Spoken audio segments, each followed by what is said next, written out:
Max Potential Fate. What is the best stance that you can use for this legend? Honestly, I mean, defense can be pretty good if you're playing this character in 2v2s. Strength even, I think strength is actually very, very good. I've seen a couple people actually use this before, but the one that I think is absolutely the best for Fate has got to be speed. I mean, look at the stats, 7 strength, 3 dex, you're not going to notice that. 4 defense, you know, that's okay. And maybe in 2s, that's going to be a little bad, but when are you playing Fate in 2s, really? But 8 speed, that's just insanity. I've never really considered playing Fate in any sort of tournament, but honestly, I think Fate is a character that is so good. I mean, Fate's won multiple tournaments, if I'm not mistaken. Some of the more known Fate players, it's got to be what? Sandstorm, he won Worlds with that character in 2019. I mean, that was just an absolute world-class performance. That it was literally was just like so dominant. It was crazy. I wonder if Orb was even better. I think Fate as a whole was just 100% one of the best characters in the game. Not saying that's not true now, but I mean, you know, things change, of course, over time. Orb has seen some nerfs. I still think Orb is pretty good. I've heard Radish talk about it before and say Orb is like kind of mid now, but Radish is someone who's never played Fate really, so I don't know. I'd be interested to see if he would play this character. Say Gauntlets didn't exist, I could 100% see it, or Ezio, I suppose. But aside from Sandstorm and of course Radish on Orb, Fry de Sole, I think he is someone who has just been a long-time Fate fan. That guy is literally like, dude, he is a Fate fan like none other. It's crazy. I feel like I only have seen him play Fate. I've actually, I should take that back, because I remember playing him in, I believe it was MSI actually, him and Knees. They played double Mordex and they got like 5th place, and they took me and Cody to game 5. That was an extremely weird set. I remember that, but it was, yeah, it was strange. They played the double Mordex, dude. Double Mordex is actually scary. I think both Fate and Mordex can do extremely well in 2v2. As far as which is better, I mean, you probably got to give it to Mordex, right? I think that character with having gauntlets makes it just a little easier, probably. Also, 5 defense as a baseline stat number. Yo! That's actually pretty crazy. Dude, I think Isaiah could be like the new Barraza, honestly. And what I mean by that is, like, Barraza, especially in 2s, is just so good. I think it's possible. I mean, like, Isaiah's got some sigs. I know Eggs made a video before on, like, the end sig.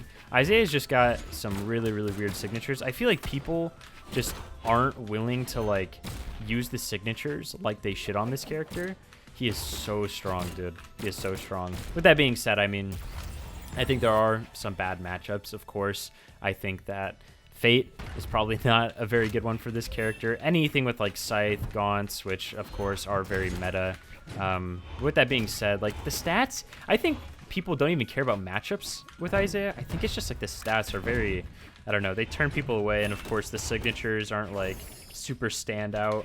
They do hit hard though. You can do delay end sig on cannon 1 frame, but aside from that, I mean, the side sig on guns is like unique, I suppose. It actually is kind of useful if you know how to use it, but really the only person playing Isaiah that I know of was Boomay, but as far as people sticking with it, like Adam Cool 178, just that guy. I feel like I might be missing someone, but I don't even know, dude. I don't know if the Ninja's ever played Isaiah. I feel like he hasn't. Sidra is a pretty good pick, and also, you know, you have like Onyx and even Zol. It just feels like Isaiah is overlooked. He's just literally the least desirable cannon, and I don't even know if that comes from the fact of the guns. I think it just might be stats alone, if I'm being honest. Of course, I get to do a Fate Ditto on my favorite map in the whole world, King's Pass. 100% missed this one. Also, I didn't show the stat line, but this guy's running deck stance. Don't be this guy. There's no reason to run deck stance ever. I mean, unless you're doing it for some joke, which it really isn't even funny. It's just you have 3 defense. You're making the game miserable for yourself. I don't know what's funny about that, unless you are, what's the word, a masochist, like you enjoy the pain. Yeah, it's just so not worth it. Like, especially, dude, in a Fate Ditto 3 defense, like, okay. So, I'm Llama, right? He's known for running 2 defense thatch. Generally speaking, not a great idea. You do get delay end sig, which is like 42 damage or something on average. That's awesome. That's super good, right? But with that being said, I don't think it's particularly worth it because say you're playing against Luna or something. Luna has a Teros, right? That's like an insane pick, having to play against not only Luna, but having to play against one of the easiest characters to rack up damage on. You're going to be taking like 35 damage per axe combo or per hammer combo. That's just like, I mean, that's just a nightmare. And even in this matchup, Scythe, Orb, I'm on what, 7 strength? This person's on 3 defense. It's just so skewed. Like, I can't kill with the base moves really, but dude, it's just like, why are you doing this to yourself? Playing low defense, you know, low defense characters do have their perks, but unless there is something insanely good about them, it's not really worth it. Like, take Jala as an example, or even Ada, right? There's like things, and even Thatch, there definitely are things to offset them, but I think purposefully going down to 2 defense, at least where you think it might be worth it, in the case of like the D-Light and Sig combo, I just don't think it's worth it. I think you always want to try and allocate one to defense, unless it's like maybe Jiro where you want the combo and you don't want to sacrifice the strength. Yeah, I know if you look at like the stat spreads, defense, like from 3 to 4, because it's not super uncommon to see people take the, I believe, defense stance for Jiro because, you know, 4 defense is better than 3. But the thing is, you do lose a strength. So the question is that worth it? I don't know. I know Blue, who's been the most successful Jiro as of late.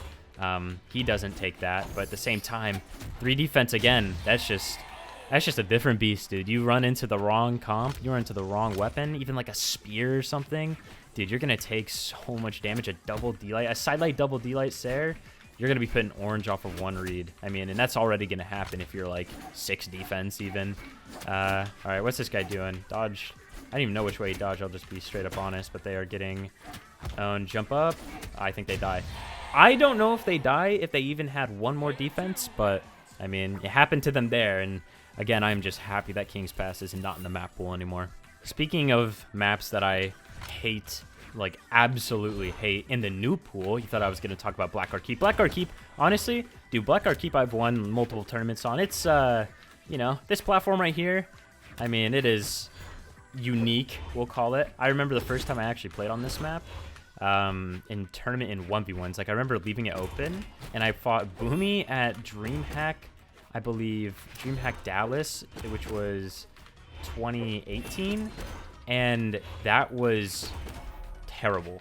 There's no way else to put it, because Boomy was not afraid to shark, because there was no wall slip, right? You had the platform. It was just horrible. I remember he would go over there, and obviously Boomy being Boomy, especially at the time, he was like insanely dominant. Like, he was favored to win a lot of the tournaments and stuff, both 1s and 2s, and yeah, it was just, he used that platform to the full extent. It was basically like, it was known that, yo, you're gonna pick this against me, I'm literally just gonna go over on the platform and let you come to me if you're gonna make me play on this map. So I was punished very badly for doing so. But no, anyways, back to what I was gonna say. New maps, Spirit Temple, dude, I genuinely do not like that map. And this might be a hot take, but I feel like it's one of the few maps, because of the skill ceiling, the height of the ceiling being so incredibly low. I truly feel like sometimes that when I get hit by certain things on that map, I am just like, dude, I get hit by a bow nair into a gun recovery at literally, what, light yellow, and I die. Maybe this is a hot take, but I don't feel super outskilled. And I'm referring to 2s in particular, and 1s it's a little more, I guess, excusable, because, you know, then it's really a skill thing. Because in 2v2, say you get knocked away and your partner's just, I don't know, he gets hit by 1 nair. Well, next thing you know, he's screwed because bow nair is insanely broken, and gun recovery on that map is just insanity. Any map that has a low ceiling gun is like, guns are crazy on. And that comp in general, bow and guns, is just ungodly. I mean, that thing, dude, bow guns is an insane comp. I think right now, if you're looking for a really good comp to play and you like playing those weapons, you like blasters, you like spear, you like bow, dude, play. And I play Kaya Barraza, just straight up. Me and Cody played it. I know Web Zakoi play it. That is a comp that is so good. Obviously, there's not too many gun players nowadays, but that comp is fantastic, dude. Both high defense, overall both good stats, good signatures, and the ability to kill so early is ridiculous. I've been trying to figure out a character that I really want to play in 2s though. Honestly, right now the front runner for me is to play like Koji, and it's weird because I've really been enjoying playing Asuri. Like I've basically been thinking, I don't know if I want to take gauntlets into worlds, at least in 1v1s. So I was like, okay, well, bow's gonna be very popular, or probably pretty popular, and gauntlets of course are gonna be super popular. So what's like, I don't want to say a counter to both of them, because I don't necessarily know if katars are a big counter, but I know previously when I've talked to certain people, they have thought that, you know, katars can do very well into bow, and I would say that is probably true, albeit bow still can I think juggle just any weapon super well, especially given how free it is. And certain characters like a Koji, that can be super hard to deal with. But it makes me wonder, why don't I play Koji in both game modes and make like my Koji as best as it can possibly be? Because if I'm going to play something super broken, or if I'm going to be like, you know what, I really should adhere to the meta, this is the tournament to do it. So, I mean, I'm actually curious now, will I take your guys' advice? I don't know, but I just want to hear what, I guess you, the viewer, has to say about any possible picks you think I should play, or you don't understand why I don't play anymore. I mean, obviously, I can play a multitude of things. Namely, I would say gauntlet, spear, sword, bow. Trying to think. I don't really play like heavy weapons, of course. Hammer, why would I? Axe, I could, but it would have to be the right character. And then like katars, I don't necessarily see the point. But yeah, I mean, Koji, Wushang, even if it's like a double gauntlet team, because I think double spear can do very well into double gauntlets, but at the same time, maybe can just do well into everything. I think me and Java together, like, I think Java is just literally, he might be the best spear player ever. Maybe that's just biased because I'm a teammate, but the way that guy plays spear is so good.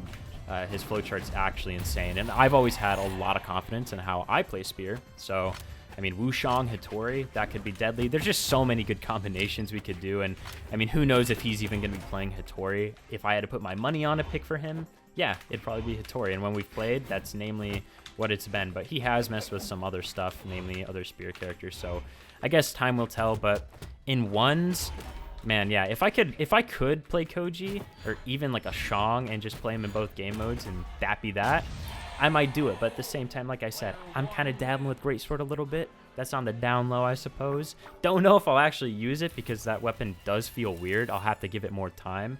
But katars, I'm absolutely loving. But I am loving this stance as well. Guys, there's no reason to really play any other stance aside from this. Maybe you could make some logic with the strength stance, but you are basically going to lose out on, let me show you, you're going to lose out on 2 speed, pretty much. So the question is that 1 strength worth it? I don't know. That's your call, but I hope you guys enjoyed the video. I'll see you in the next one. Peace out, guys.